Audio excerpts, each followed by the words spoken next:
ಆಮೇಲೆ ಪ್ರತಿಯೊಂದು ಡಿಪೋಲಿ ಚನ್ನಪಟ್ಟಣದಲ್ಲಿ ಪ್ರತಿಯೊಂದು ಡಿಪೋಲಿ 300ರಿಂದ 500 kg ಅಕ್ಕಿಯನ್ನು ಹೊಡಿತಾರೆ ಪ್ರತಿಯೊಂದು ಡಿಪೋ ಅಲ್ಲಿ. ನಾವು ಯಾರಿಗೆ ಹೋಗಿ ಹೇಳಬೇಕು, ಯಾರಿಗೆ ಕೇಳಬೇಕು? ಹೋಗಿ 4 ಗಂಟೆ ರಾತ್ರಿಯಿಂದ ನಾನು ಲೈನಲ್ಲಿ ನಿಂತ್ಕೊಂಡ್ರು ಕೂಡ, ನಾವೆಷ್ಟೇ ಕಷ್ಟಪಟ್ಟರು ಕೂಡ, ನಾವೆಷ್ಟೇ ಕೆಲಸ ಮಾಡಿಕೊಂಡು ರಾತ್ರಿ ಬಂದು ಮಲಗೋದೆ 10 ಗಂಟೆ 11 ಗಂಟೆ ಆಗುತ್ತೆ. ಇವತ್ತು 8 ಗಂಟೆಯಿಂದ 12 ಗಂಟೆ ಡ್ಯೂಟಿ ಮಾಡ್ತೀವಿ ಅಂತ ಹೊರಟಿದ್ದಾರೆ. ಈ ಥರ ಪರಿಸ್ಥಿತಿಲಿ ಇರಬೇಕಾದ್ರೆ ಅವ್ರು ಹೋಗಿ 4 ಗಂಟೆ ರಾತ್ರಿಗೆ ನಿಂತ್ಕೊಂಡ್ರು. ಈ ಡಿಪೋ ಅವನಿಗೆ ಯೋಗ್ಯತೆನೇ ಇಲ್ಲ, ಅಯೋಗ್ಯ ಅವನು ಡಿಪೋ ಅವನಿಗೆ ಹೋಗಿ ಅಣ್ಣ ಯಾವಾಗ ಅಕ್ಕಿ ಕೊಡ್ತೀರಾ ನೀವು? ನಾನು ಬುಧವಾರ ಕೊಡಲ್ಲ ರೀ, ಗುರುವಾರ ಕೊಡೋದು. ನಿಮ್ಮ ಅಪ್ಪನ ಮನೆಯಿಂದ ತಂದು ಕೊಡ್ತಾ ಇದೆಯಾ? ಅವನ ಅಪ್ಪನ ಮನೆಯಿಂದ ತಂದ್ಕೊಡು. ಇವನಿಗೆ ಮಾನದಂಡ ಆಗ್ಬೇಕಾಗಿರೋದು. ಇವನ್ ಮಾನದಂಡ ಅಲ್ಲ, ಊರಲ್ಲೇ ಇರಬಾರ್ದು ಇವನು. ನಾವು ಎಲ್ಲ ಕಡೆ ಚೀಟಿ ಹಾಕ್ಬೇಕು. ಯಾಕಂದ್ರೆ ಮಿಸ್ಸಿಂಗ್ ಅಂತ ಹೇಳಿ. ಏನಕ್ಕಂದ್ರೆ ಈ ವ್ಯಕ್ತಿ ಇನ್ನಿಲ್ಲ ನಮ್ಮಲ್ಲಿ ಅಂತ.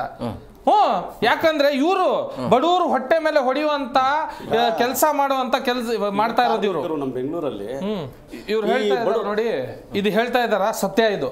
ಯಾಕಂದ್ರೆ ಶಫಿ ಅವರು ನಾನು ನೋಡೋ ಹಾಗೆ ಬಹಳಷ್ಟು ಹೋರಾಟಗಳಲ್ಲಿ ಹೋಗಿ ಅವ್ರಿಗೆಲ್ಲ ಕಡಿವಾಣ ಹಾಕುವಂತ ಕೆಲಸಗಳನ್ನು ಮಾಡಿದ್ದಾರೆ ಇವರು.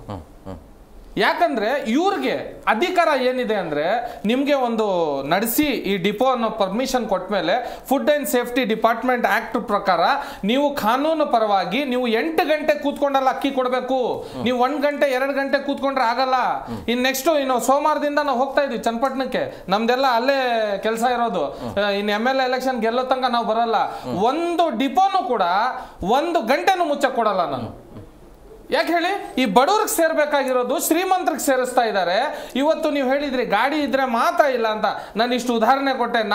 ನನ್ನ ಮೇಲೆನೆ ಪ್ರಯೋಗ ಮಾಡ್ರಪ್ಪ, ಹಂಗಾದ್ರೂ ಸರ್ಕಾರ ಸೀದಾ ಆದ್ರೆ ಆಗ್ಬಿಡ್ಲಿ ಅಂತ. ಸರ್ಕಾರ ಇವತ್ತೇನಾಗಿದೆ ಅಂದ್ರೆ, ರೇಷನ್ ಕಾರ್ಡ್ ಇದೆಯಲ್ಲ, BPL ಕಾರ್ಡ್, ಯಾರಿಗೆ ಅವಶ್ಯಕತೆ ಅವರಿಗೆ ಸೇರ್ಬೇಕು. ಈ ಅಕ್ರಮವಾಗಿ ಅವಶ್ಯಕತೆ ಇಲ್ಲ ಸರ್. ಹೌದು, ಹೇಳ್ತಾ ಇರೋದು ಬಾಡಿಗೆ ಬರ್ತಾ ಇದೆ, ಚೆನ್ನಾಗಿದ್ದೀವಿ, ತಿಂತಾ ಇದೀವಿ, ಉಣ್ತಾ ಇದೀವಿ, 5 ಲಕ್ಷ ರೂಪಾಯಿ ಗಂಟ ನಾವು ದುಡಿಮೆ ಮಾಡ್ಕೋತೀವಿ, ತಿಂಗಳಿಗೆ ಏನೋ ಒಂದು ಇದ್ ಮಾಡ್ತೀವಿ, ಇನ್ಕಮ್ ಟ್ಯಾಕ್ಸ್ ಕಟ್ತೀವಿ, ಪ್ರತಿ ಒಂದು ಇದ್ದು ನಮ್ಗೇನೆ ರೇಷನ್ ಕಾರ್ಡ್ ಇದೆ ಅಂದ್ರೆ ಬಡವರಿಗೆ ಸೇರ್ಬೇಕಾಗಿರೋ ಮೇನು ವಿಷಯ ತಾಂತ್ರಿಕ ದೋಷಗಳು ಇಲ್ಲ. National food safety act amendment 2013 ಅಲ್ಲಿ ಮಾಡಿದ್ರಲ್ಲ, ಅವಾಗ್ಲೇ ಅವ್ರ ಹತ್ರ ಎಲ್ಲಾ ದಾಖಲೆಗಳಿದ್ದು, ಅವರೇ ಸೆಂಟ್ರಲ್ ಮಾಡಬೇಕಾಗಿತ್ತು. ಈಗ ಒಟ್ಟಾರೆ ಒಂದೇ ಪ್ರಶ್ನೆ ನಂದು ಏನು ಅಂದ್ರೆ, ಈಗ ಸರ್ಕಾರ ಕೊಟ್ಟಿರುವಂತಹ ಮಾನದಂಡಗಳಿಗೆ ನಿಮಗೆ ಒಪ್ಪಿಗೆ ಇದೆಯಾ?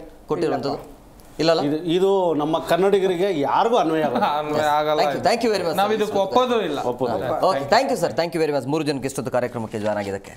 ಎಸ್ ಸರ್, ನೋಡಿದ್ರಲ್ಲ ವೀಕ್ಷಕರೇ, ಈ BPL ಕಾರ್ಡುದಾರರಿಗೆ, ಈ ಅಕ್ರಮವಾಗಿ ಪಡೆದುಕೊಂಡಿದ್ದವರಿಗೆ ಅವಶ್ಯಕತೆ ಇಲ್ಲ. ಆದರೆ ಯಾರಿಗೆ ಅವಶ್ಯಕತೆ ಇದೆ, ಯಾರಿಗೆ ಸಲ್ಲಬೇಕು ಅದು ಸಲ್ತಾ ಇಲ್ಲ, ಅದು ಕೂಡ ಸಮಸ್ಯೆ ಇದೆ. ರಿಯಾಲಿಟಿ ಚೆಕ್ ಮಾಡಬೇಕಾಗತ್ತೆ, ಅದು ಕೂಡ ಆಗ್ತಾ ಇಲ್ಲ, ಅದು ಆಗಬೇಕು.